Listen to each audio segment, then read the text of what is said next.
All right, good morning, everybody. We are live here at the University of Dayton Arena. It's now time to crown some state champions. We already have a couple state champions crowned, but we're tipping it off here in Division 5 as Columbus Academy looking to win their first OHSAA boys basketball state championship, going up against a team that I think knows a thing or two about it in Lutheran East, who, if they win today, it'll be their fourth straight OHSAA boys basketball state championship. In fact, that has never been done. So regardless of the outcome today, it's going to be a historic morning or early afternoon, if you will, here at the University of Dayton Arena. I'm Justin Kinner, excited to be bringing you our OHSAA pregame coverage here this afternoon. I'm joined by David Marshall to my right and, of course, Candace Allen to my left. Now, I don't know how that looks on TV. Maybe it's to my right. I think people understand. But I appreciate you guys taking the time and joining me here. You guys have both been pretty busy. You guys have been taking your time out at the Nutter Center, a lot of semifinals, finals going on, finals here, semifinals here. This is why this tournament's so fun. Yes, it's a lot going on, but a lot of fun basketball here at the state tournament level. Yes, it is. I feel like I'm doing some DoorDash information going from the Nutter to Dayton Arena, but the fan engagement, the games have been great in my opinion. Yeah, and just a different setup from last year. All the regional finals or the Final Fours were at regional locations, so they brought all the semifinals and finals here this year. So just a good opportunity for all the teams to experience the Final Four, especially down here in Dayton. So it's been a fun weekend. Absolutely. Again, a week removed from crowning 7 state champions on the girls' basketball side, looking to wrap it up on the boys' side here today and tomorrow, yes, into Sunday. But again, Columbus Academy has a chance to win their first state championship. Obviously, Lutheran East, I mean, I think they have their mail for it here. I mean, they've just made UD Arena their home over the last half decade. Just your guys, as we set this up, just we'll start with you, Candace, just your thoughts on this matchup. Again, you look at Lutheran East, who has averaged 80 points per game throughout this tournament run. They were held to in the 30s. I mean, you got to give them credit. They found a way to win despite not being explosive offensively yesterday. And I think that's just one of the things that you get with a team like Lutheran East. They just know how to win. So whether or not they play their game, speeding it up, scoring 80 points a game, or being able to gut out a win, scoring only 38. They won 38-27. So it's just a testament to the DNA of the program that you know how to win in a multitude of ways. Yeah, and at this, in the high school level too, without there being a shot clock, there is more than one way to try to neutralize an explosive team like Lutheran East, and we saw that yesterday. Lutheran East, though, able to come out on top. Yeah, the beauty of high school basketball, like you said, there's no shot clock, so you have to prepare for everything. You have to prepare for a deliberate offense, which Cincinnati Country Day they were very deliberate about how they wanted to score, or somebody that's not even trying to score, one possession, or somebody's up-tempo trying to force as many opportunities like Lutheran East. And, like you said, credit Lutheran East. They've probably seen it before, and they adjusted. And I look for a great game. Yeah, the one thing that's interesting, too, is because there's more than one way to be considered a very good defensive team. There are teams who may give up a lot of points, but they're still pretty good defensively because their goal is to speed the game up, make you play fast, force turnovers. That's what Lutheran East likes to do. They're going to give up points if you want to run with them, but they want you to run. They're willing to give up an easy bucket in transition because they want to sprint back to the other end and get an easy bucket. They couldn't do that yesterday. It'll be interesting to see what Columbus Academy, what their approach to today's game is going to be. Yeah, and Columbus Academy is battle-tested. I mean, they've had some pretty tough games throughout this entire tournament. A 7-point win, I believe, in the districts, and then they had a double overtime in the regional semis or regional finals. So they're going to have to use all of that experience to go against this Lutheran East team. But they got a pretty big-time player that Lutheran East is going to have to deal with, and if Jason Singleton Jr. can come out and have a really big game, I mean, that's what you want in a state final. Your Mr. Basketball finalist to come out here and dominate. It's going to be up to Lutheran East to say, hey, either you can beat us or we're going to go 4-time champion. That's what's been fun, is definitely fun about this weekend, yes, we didn't get a chance to see Mr. Basketball right now, but there's been Mr. Basketball finalists. In fact, we're going to have a couple of those play here today. You just mentioned one. You're going to have another one that you were excited about to see. You've seen D7. There'll be another one in Elwer playing later on tonight in the D7 state championship game out of Delphos St. John's. Yeah, that's going to be a good game. Cameron Elwers, there's a lot of Elwers on the team. We were just talking about that off camera. Incredible. I was in the press room when the head coach, I realized the head coach is coaching his 2 kids, has another kid on the team. Then I realized all the games that was at the Nutter that I covered, every head coach had a son on the team. I thought that was amazing. And in small schools, you got to, it tends to be that way. I used to be a college coach, and I know some young men I've coached They went on to coach at a smaller school because they go, I want to coach my son. And that was the byproduct of it. But, yeah, with the Elwers kid, plays hard, extremely efficient about how he goes about the game. It's almost a smaller version of Luka Doncic. I know it sounds crazy, but that's my comparison. All right, well, I'm Justin Kenner, David Marshall, and Candace Allen with you here. We appreciate you giving us some time as we get you set for the Division V state final. Columbus Academy and Lutheran East will be tipping off at 1 o'clock coming up here at top of the hour. There will also be plenty of pregame coverage that we'll hand it off to coming up here momentarily on the OHSAA radio network and, of course, on Spectrum. So we'll preview that more coming up in a moment. Now, you just mentioned, you know coaches who want to have a chance to coach their son. Well, there's one particular coach in Sonny Johnson that has had that opportunity to coach his son, and his son, Marcus Johnson, just won Mr. Basketball for the second time. And we're going to talk about that more in depth when we come back. It's our OHSAA State Final pregame program right here across the OHSAA social media channels. I'm Justin Kenner, Candace Allen, and David Marshall. We'll be right back.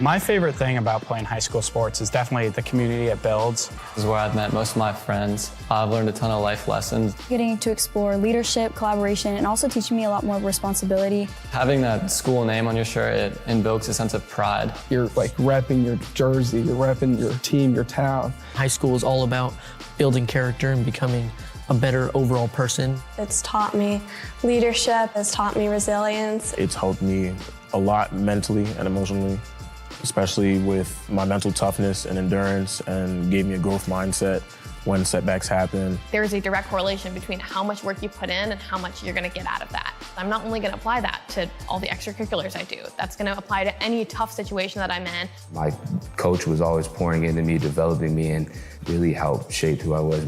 All my coaches preach is becoming a better person. They want you to get out of high school and be able to achieve anything you want to.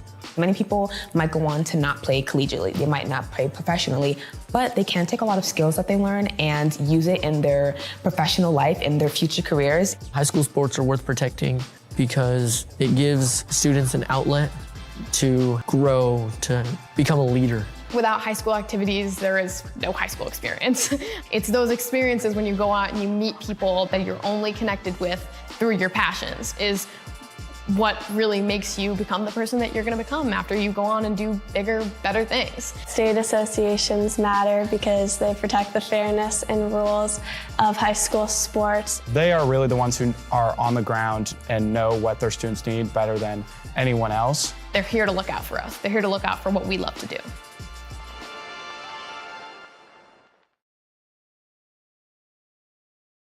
At Raising Cane's, we hand batter every chicken finger, mix every cane sauce, butter every Texas toast, stir every slaw, and salt every fry. Because when you do it right, you can taste it in every bite. Raising Cane's chicken fingers, one love.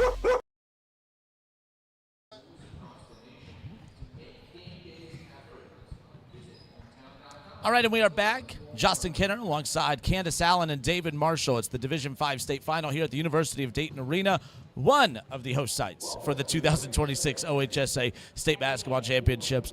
Look, I know a lot's made about, hey, there's 7 divisions, too many divisions, playing in too many locations. I will say you guys have had a chance to be at the Nutter Center, to be here. But, the atmosphere for these games, every time I see a clip from any of these games on social media, the atmosphere from the people I've talked to that have been at these games, the atmosphere for all these state semifinals and finals between the Nutter Center and here, been pretty phenomenal from what I'm hearing. At the end of the day, I'm a Kentucky boy, so we do, one final, one state winner, and everything has its place, and that's an amazing event. But coming here and doing these games, and it's a lot of games, and I love it. Every crowd has been amazing, and at the end of the day, the kids are enjoying it. They don't care. They just want to go out and play and win a title. So, to me personally, I think that's what you got to look at. And I appreciate the change from last year, as I mentioned, to bring all the semifinals here to Dayton. I think that's a great advancement. I think the regional sites around, while it gave more kind of local contact between the teams, experiencing that Final Four is just something a lot of these kids can't, that's a once in a lifetime, or if you're Lutheran East, a 4 times in a lifetime opportunity. But just bringing everybody back here to Dayton with the expansion is a good deal. You can say you've been to a Final Four, so I appreciate OHSAA making that change. Yeah, and again, everyone has a suggestion for how it could all be fixed, and we tip off at 6 a.m. and we'll get home at midnight. Everyone has. The bottom line is speaking about the kids today. The kids are all out here playing, and it's a great experience for the communities, the student section, the parents getting a chance to see their kids play at this level. Some parents getting to see their kids play for the final time today. This is it. This is the final. There is no, you win today, we get another chance. No, this is it for a lot of parents who have seniors playing today. That's it. This is the final time to see their kid play at the high school level. And in a state championship, you know what I mean? You can't beat that. I have to go back to the girls last year. There was a senior, her mom was front row, and she hit a buzzer beater to send the game into overtime. Wow. You can't beat that kind of atmosphere when you're a parent, to see your child just accomplish a dream that'll stick with them for a long time. And we had a buzzer beater yesterday as well. So those kind of opportunities for a lot of these kids, again, there's just nothing that can compare to. Yeah, and again, you talked about that buzzer beater. How about that? The Trotwood Rams. We're going to get to them coming up more in a moment, but shout out to the Trotwood Rams winning the Division III final. We do have a couple state champions already crowned from the boys' side. We'll talk more about that out of D3 and D4 coming up in a moment. Now, we talked about parents getting a chance to see their kids play, and then we talked earlier about parents getting a chance to coach their kid. Well, it's time to talk about a guy in Sonny Johnson who's had the fortunate opportunity to coach his son, who is now not just a one-time Mr. Basketball Award winner, but a 2-time Mr. Basketball Award winner. Shout out to Garfield Heights' Marcus Johnson, who won it for the second time and is the 7th player in the history of the OHSAA to win the Mr. Basketball Award more than once. Yes. Congratulations, Sonny. It's a basketball factory up there. Between him and Dimitri, they tweet and I say, are there any more? And they actually told me, yes, there's one more. So they said there's one more. He could be the best one.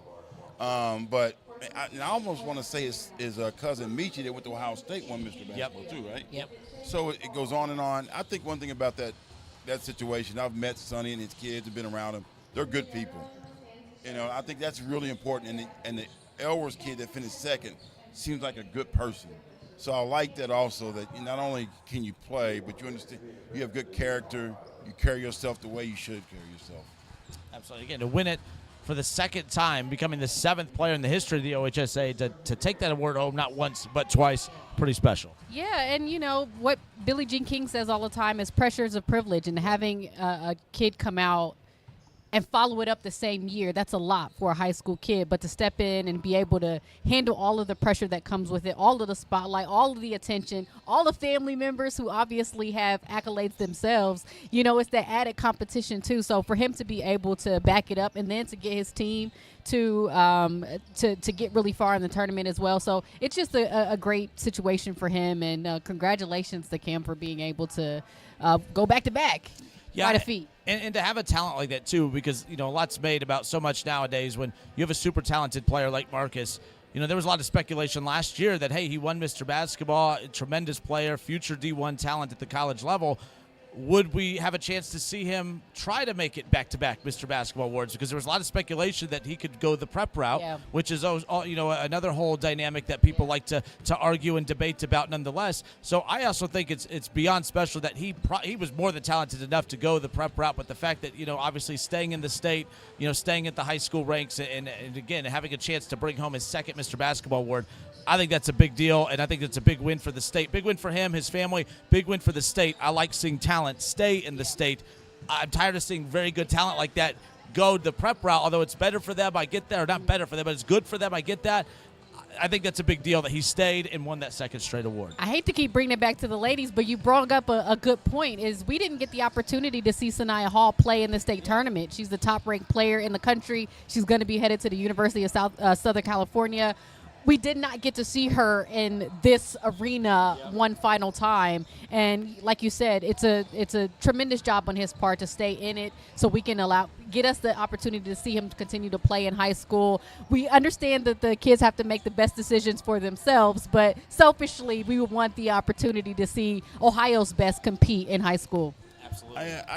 I'm biggie on this one. I keep it simple, but if LeBron stayed at his high school, you can stay at your high school. Can you imagine if LeBron went that route, what this state would have been robbed of? But then it's like, I also understand the standpoint of, we're all being selfish at that point. Hey, you didn't play for us to watch you. I get it from both angles, and that's what makes all this interesting nonetheless. But selfishly, I'm glad that we got to see LeBron. I'm glad that we got to see Marcus Johnson for as long as we did. But LeBron's a big, strong family man. And come on, the Johnson family? You think he's going to leave the Johnson? That's just my opinion, though. But fair enough. For another conversation. Fair enough. Again, one more time, congratulations, Marcus Johnson, his second Mr. Basketball award, in his high school basketball career. Looking forward to seeing him play at the college level nonetheless. Shout out to our guy George Howard, because George Howard's going to have a lot to say tomorrow when he's here with us on this pregame show. He's going to have a lot to say about our guy Marcus Johnson. So, all right. We'll step away for a few moments. Marcus Johnson, Mr. Basketball for the 2026 OHSAA high school basketball season on the boys' side, of course. But, again, as you guys mentioned, there'll be a couple Mr. Basketball finalists that are going to be in action throughout the afternoon. We'll talk about them. We'll also talk about the Trotwood Rams. We'll talk about the D4 state champion as well. A couple state champions crowned as it is, and we'll recap those before we get to today's action. We'll be right back. It's our OHSAA Division 5 pregame show as we get you set for Columbus Academy and Lutheran East. One more time, Columbus Academy's never won a state championship. It's only their third time here at the state tournament level. We're excited to see what they could do today, and Lutheran East, of course, no stranger to this. They're looking to win their fourth straight state championship. We have plenty more coming your way. We'll be right back.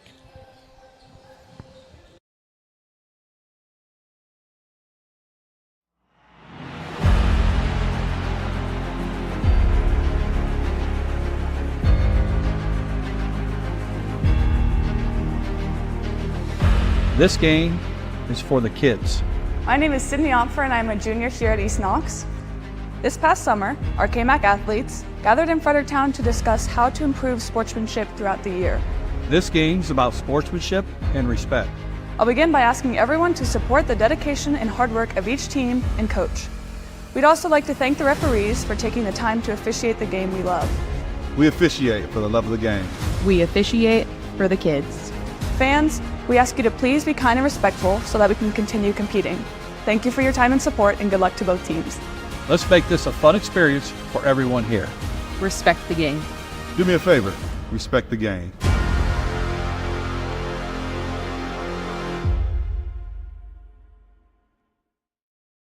A game without a crowd is just a scrimmage. A performance without an audience is just a rehearsal. Without your presence, high school sports and the performing arts aren't possible.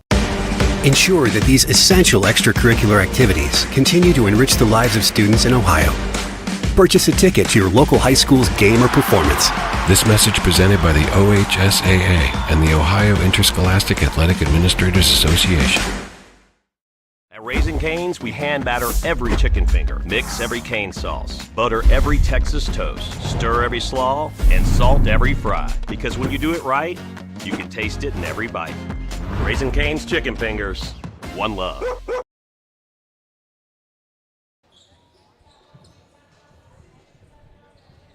All right, and we are back here, University of Dayton Arena. We're tipping things off here in Division 5 as Columbus Academy getting set to take on Lutheran East in the OHSAA Boys Basketball State Final Division 5 showdown. So we'll talk more about that as we close it up coming up here in a moment. But we're going to crown for a couple more state champions throughout the day. We're starting in Division 5, of course, but I want to give a shout-out to the Wyoming Cowboys out of Division 4.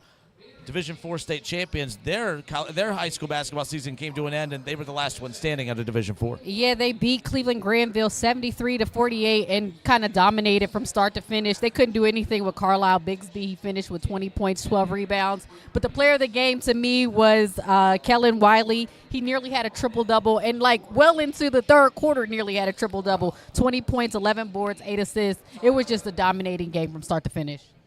Absolutely. And then I saw Wyoming last year, and then the way their season ended last year, for them to bounce back, they lost on the last second shot. It was like ESPN Top 10. So they had to see it over and over again. For them to come back and represent the city of Cincinnati, hats off.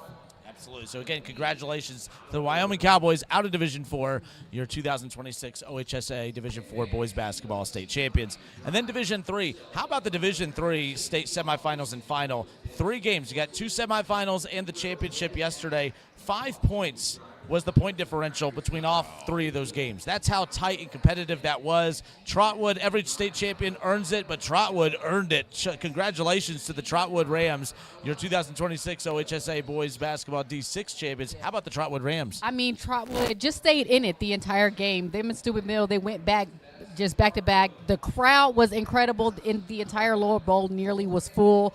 And the guys just came out and played. Darius Dennis hit a last-second game-winning layup.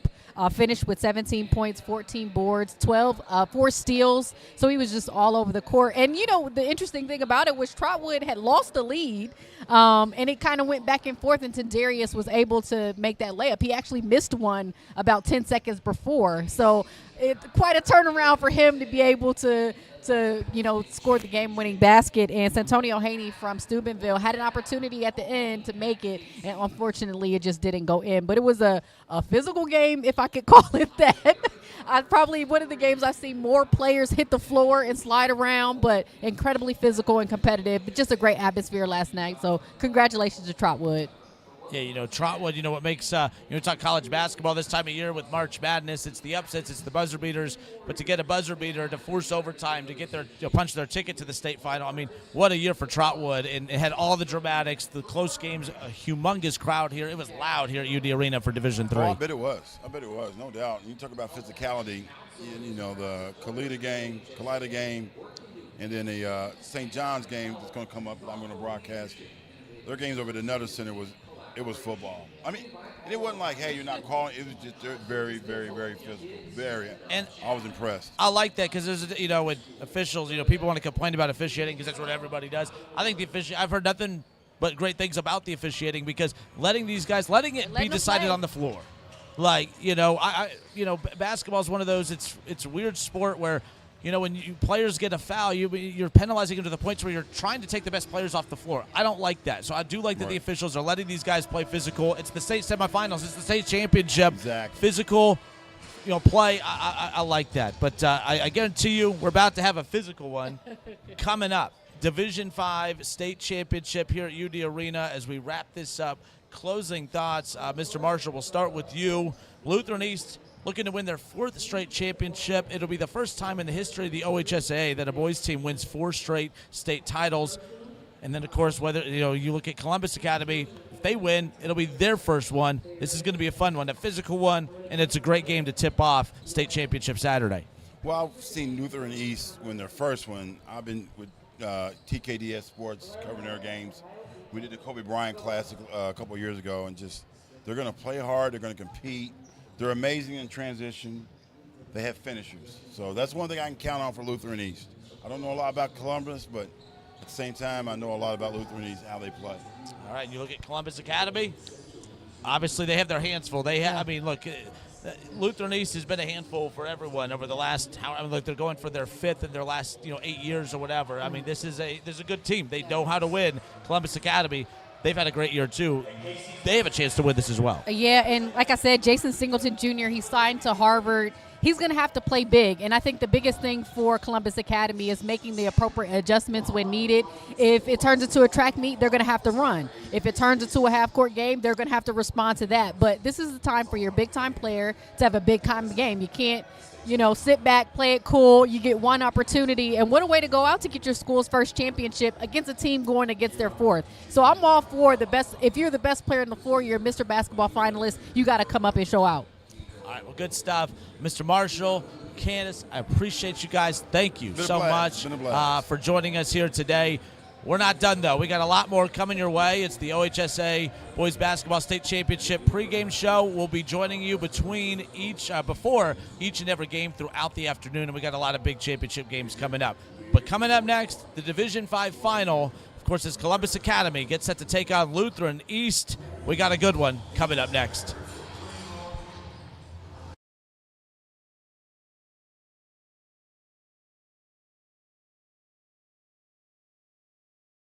At Raising Cane's, we hand batter every chicken finger, mix every cane sauce, butter every Texas toast, stir every slaw, and salt every fry. Because when you do it right, you can taste it in every bite. Raising Cane's chicken fingers, one love.